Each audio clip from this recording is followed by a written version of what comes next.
Mendoj që xhamia duhet të jetë shtëpia jonë e parë. E shtëpia që është shtëpia jonë, me qenë shtëpia jonë e dytë.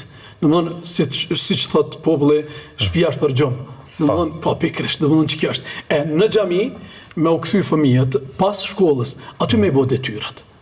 Në kohën time të parë, domthonë kur kisha akoma të lirë më shumë mjaftueshëm, nxënësat e xhamisë i bënin detyrat para meje.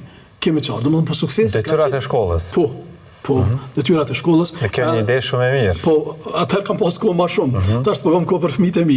E kemi çfarë, domethënë kjo është në menaxhimin ndoshta i kohës ose ka erë po i hap njëri ramat më shumë se sa që mundet me i përmbledh punët. Megjithatë, opsioni i mirë është që fëmijët kur vinë në xhami jo me thonë hajde bëni detyrat. Për shembull që ka pas raste të tjera që unë kam qenë fëmijët e mi dikon ngjashëm, edhe të ka kthy fëmiu asnjë detyrë se ka mbaruar. Kemi të qartë. Domethënë, ti po mendon se tani çaj pjesë u kry dhe ka shku ora 9-10 kur çka ke pas detyra, jo asnjë se kom bëvë se kena bo laf, na ka kallëzu qëton në rregull ato i kallëzën, po masit përfundojnë këto sene tjera. Kemi qartë. Domethënë, pra kultivohet edhe disiplina njëkohësisht. Absolutisht. Edhe nëse nuk e kemi tregu me disiplinë, se Allah na ka tregu disiplinën. A mund ta falim çtash namazin e sabatit ose namazin e xumas ose namazin e bajramit? Jo, gjithë secili namaz e ka kohën e vet. A mund ta xherojmë çtash? Domethënë me qëllim të Ramazanit? Jo.